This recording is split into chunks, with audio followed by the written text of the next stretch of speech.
കൊടുക്കാം.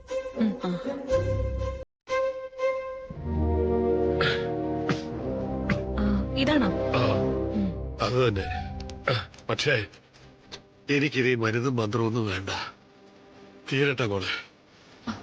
ഈ ഭാവി എത്രയും പെട്ടെന്ന് ഒടുങ്ങട്ടെ. പക്ഷേ ഇവിടെ കിടന്നൊടുങ്ങിയാൽ ഞങ്ങൾക്കാ പ്രശ്നം. സാഗർ, ഞാനിവിടെ ഇരുന്നാലേ നല്ല പറഞ്ഞു. മോനെ, ഓ എന്താ അച്ഛാ? മതി.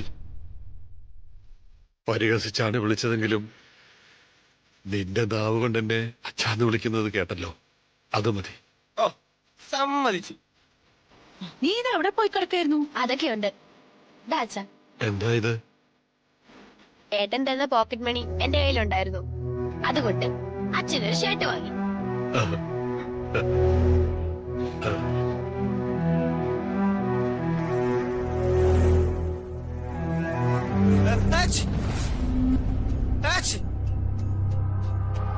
എന്താന്നറിയില്ല, ഭയങ്കര തുമ്മല്. ഞാനിവിടെ ഇന്നാലേ ഇനി തുമ്മൽ കൂടും.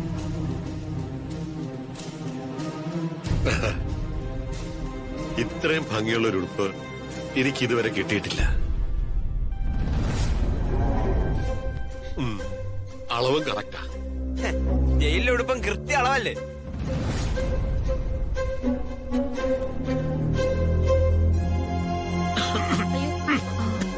അയ്യോ, ഗുളിക ഇതുവരെ കഴിച്ചില്ലല്ലോ. വേണ്ട മോളെ, ഒന്നും വേണ്ട. അപർണേച്ചിങ്ങനെ ഞാൻ കൊടുക്കാം. ഞാനേ അപ്പൊ ഒന്ന് കറങ്ങിട്ട് വരാം. ഇനി ഇവിടെ ഇന്നാലേ ശരിയാവില്ല.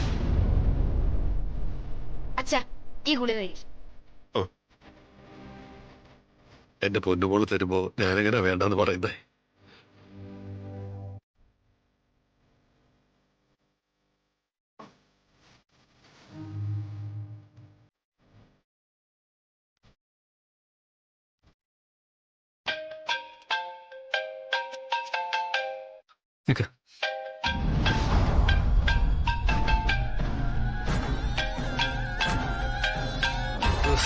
എന്റെ കാര്യം.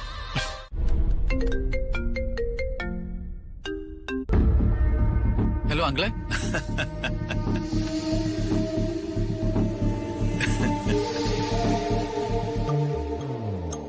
എന്തോ അങ്കിളെ? എടാ കിരണേ, പോയ മച്ചാൻ തിരുമ്പി വന്നാച്ച്. മനസ്സിലായില്ല. ചത്തുപോയവനൊക്കെ കുഴിമാടത്തിൽ എണീറ്റ് തിരിച്ചു വന്നു. ജീവിച്ചിരിക്കുന്നവരെ കൊണ്ട് തന്നെ സമാധാനമില്ല. അപ്പൊ പിന്നെ ചത്തവരും കൂടി എത്തിയാലോ ആകെ ജഗ പുകയായിരിക്കും. അങ്ങും ഇങ്ങും തൊടാതെ കാര്യത്തിലേക്ക് വാ എന്റെ അങ്കിളെ. എടാ മോനെ, കാര്യങ്ങളൊന്ന് ബിൽഡപ്പ് ഇട്ട് അലങ്കാര സഹിതം പറഞ്ഞാലേ ഒരു രസവും ത്രില്ലും ഉള്ളൂ. എന്തായാലും സസ്പെൻസിൽ നിർത്തുന്നില്ല. സംഗതി എന്താണെന്ന് പറയാം. നിന്റെ വുഡ്ബിയുടെ ഇപ്പോഴത്തെ ഫാദറിലോ തിരിച്ചു വന്നിരിക്കുന്നു. എന്താ? അപർണയുടെ ഫാദറിലോ തിരിച്ചു വന്നുവെന്ന്. ബാലുവിന്റെ അച്ഛൻ കൃഷ്ണമൂർത്തി. ബാലുവിന്റെ അച്ഛൻ തിരിച്ചു വന്നു? അതെങ്ങനെ തിരിച്ചു വരും? അയാൾ മരിച്ചു പോയില്ലേ? ഫോട്ടോയിൽ മാലയും കയറിയതല്ലേ? ഫോട്ടോ ഒന്ന് മാല മാറിയടാ. അച്ഛൻ തിരിച്ചു വന്നു. കോളനിന്ന് കൃത്യമായ അറിവ് കിട്ടി. നാളെ ഞങ്ങൾ അങ്ങോട്ട് പോവുക. ആ കള്ളനെയും ആ കള്ളി സുധാമണിയെയും കയ്യോടെ പിടിക്കും. ആ, അയാൾ എവിടെയായിരുന്നു? അപ്പോ മരിച്ചെന്നൊക്കെ പറഞ്ഞത് വെറുതെ ആയിരുന്നോ? സംഗതി എങ്ങനെയാണെങ്കിലും നമുക്ക് ഗുണമായി വന്നടാ. മഹേഷരിയൻ ആദ്യമായി ഒരു കാര്യത്തിനായി മുന്നോട്ടിറങ്ങിയിരിക്കുക. ആണോ?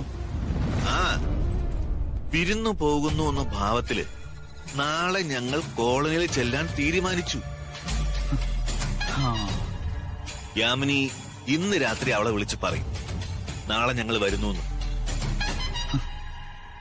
നാളെ എന്തായാലും അവിടെ ചില സംഭവങ്ങൾ നടക്കും. അപർണയെ നാളെ വീട്ടിലേക്ക് വിളിച്ചു കൊണ്ടുവരുമെന്ന് ഉറപ്പാ. അങ്കിളെ, അങ്ങനാണെങ്കിൽ ഞാനും ഈ കൃഷ്ണമൂർത്തിയുടെ പിറകെ ഒന്ന് സഞ്ചരിക്കാൻ പോവാ. അത് കൊള്ളാം. ഇയാൾ എവിടെയായിരുന്നു? ഇതുവരെ എന്തായിരുന്നു ചെയ്തിരുന്നത്? ഇതൊക്കെ ഞാൻ പൊക്കും. ഉം. നമുക്ക് കിട്ടിയിരിക്കുന്ന തുറുപ്പ് ചീട്ട ആങ്കളെ ഈ കൃഷ്ണമൂർത്തി. ഒരു വമ്പൻ ക്രിമിനൽ പശ്ചാത്തലം ഇയാൾക്കുണ്ടെന്ന ആദ്യം കിട്ടുന്ന വാർത്തകള്. ഉം, എന്തായാലും സകല രഹസ്യങ്ങളും നമുക്ക് തോണ്ടി പുറത്തെടുക്കണം. അപ്പൊ ഈ കൃഷ്ണമൂർത്തി കാരണമാണ് അവർ ലീവ് എടുത്ത് വരാതിരുന്നത്. ഹ്, എന്നിട്ട് ആശുപത്രിയിൽ ആരെ കാണാൻ പോകുന്നെന്നോ പോയെന്നോ ഒക്കെയാ വിളിച്ചു പറഞ്ഞത്. ചിലപ്പോ ഇയാളെ ആയിരിക്കും കാണാൻ പോയത്. എന്തായാലും കിരണേ, നീ ഒരു ഭാഗത്തുനിന്ന് കുഴിച്ചു തുടങ്ങിക്കോ, മറുഭാഗത്തുനിന്ന് ഞങ്ങളും കുഴിക്കാം. ഉം, ഒടുവിൽ അപർണ ഒഴികെ ബാക്കി അവിടെയുള്ള എല്ലാവരെയും ആ കുഴിയിലിട്ട് മൂടാം. Okay uncle.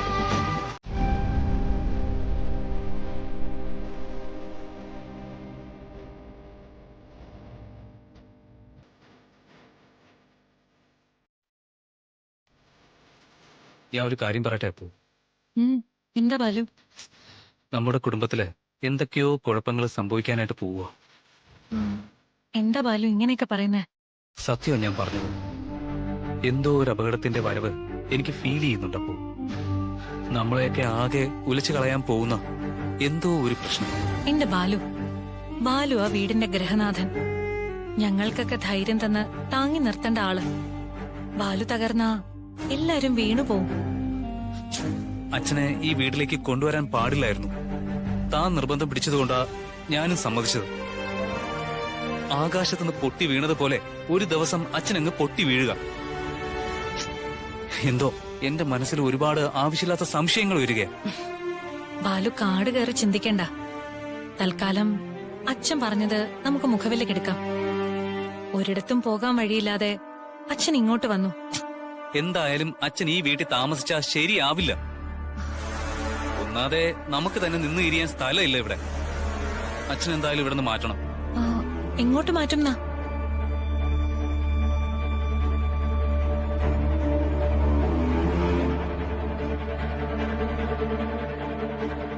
കോളനിയിലെ ഗ്രൗണ്ട് ഫ്ലോറിൽ തന്നെ അടച്ചിട്ടിരിക്കുന്ന ഒരു റൂമുണ്ട്.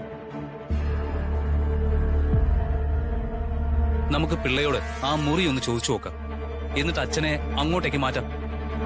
കാര്യങ്ങളൊന്ന് വ്യക്തമാകുന്നത് വരെ അല്പം അകന്നിരിക്കുന്നത് തന്നെയാ എല്ലാവർക്കും നല്ലത്. ജയിലിൽ കിടന്നിട്ട് വരുവാ കൊടും ക്രിമിനൽ. എന്തൊക്കെയാ ചെയ്തു കൂട്ടിയിരിക്കുന്നതെന്ന് ദൈവത്തിന് മാത്രമേ അറിയൂ. അപ്പു, തുറന്നു പറയാലോ, ആ മുഖത്തേക്ക് നോക്കുമ്പോ എനിക്ക് പേടിയാവുക. ഇല്ലേ? തനിക്കും അങ്ങനെ തോന്നുന്നില്ലേ? ആ മുഖത്ത് ഒരു ക്രൂരൻ ഒളിഞ്ഞിരിപ്പുണ്ട്. ഇനിയിപ്പൊ അതിനെക്കുറിച്ചൊന്നും ചിന്തിക്കണ്ട ബാലു. എല്ലാരും അപ്സെറ്റ് ആയി പോവും. അച്ഛൻ ഇവിടെയുള്ള കാര്യം കഴിയുന്നതും ആരും അറിയാതിരിക്കണം. അതാ നമ്മൾ ശ്രദ്ധിക്കേണ്ട ഏറ്റവും പ്രധാനപ്പെട്ട കാര്യം.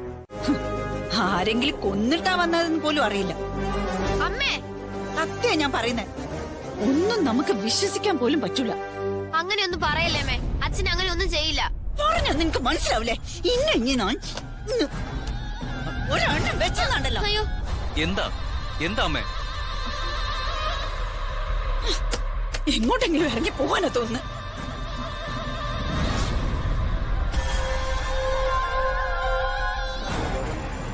എന്താ മീനാക്ഷി, എന്താ കാര്യം? ഹരിശ്ചന്ദ്ര മഹാരാജാവിനേക്കാൾ സത്യവാനാണത്രേ ഇവളെ അച്ഛൻ. ഞാൻ മനസ്സിലാവില്ലെന്ന് വെച്ചാ അല്ലേട്ടാ. മതി, നിർത്ത്. അമ്മേ, ചെറിയൊരു പ്രശ്നമുണ്ട്. എന്താ മോനെ? അപർണയുടെ വീട്ടിൽ നിന്ന് എല്ലാരും കൂടെ നാളെ ഇങ്ങോട്ടേക്ക് വരുവാ. ആഹാ, അതെയോ? അയ്യോ, മോളുടെ അമ്മയും വീട്ടുകാരെല്ലാം വരുമ്പോ ഇവിടെ. അതെ, നമ്മുടെ പുതിയ അംഗത്തെ അവരെല്ലാരും കാണും. എല്ലാവരും കരുതിയിരിക്കുന്നത് മരിച്ചു എന്നല്ലേ. ഒന്നാതെ യാമിനി ആന്റിക്ക് നമ്മളെ ആരെയും അങ്ങോട്ട് പിടിച്ചിട്ടില്ല. ഇനി ഇതും കൂടെ അറിഞ്ഞാ നന്നായിരിക്കും. നമുക്ക് എന്തെങ്കിലും ചെയ്തേ പറ്റൂ. അയാളെ അവരെ കാണാൻ പാടില്ല. ശോ, ഇതൊരു കുരിശാ നമ്മൾ ചുമന്നുകൊണ്ടിരിക്കുന്നത്.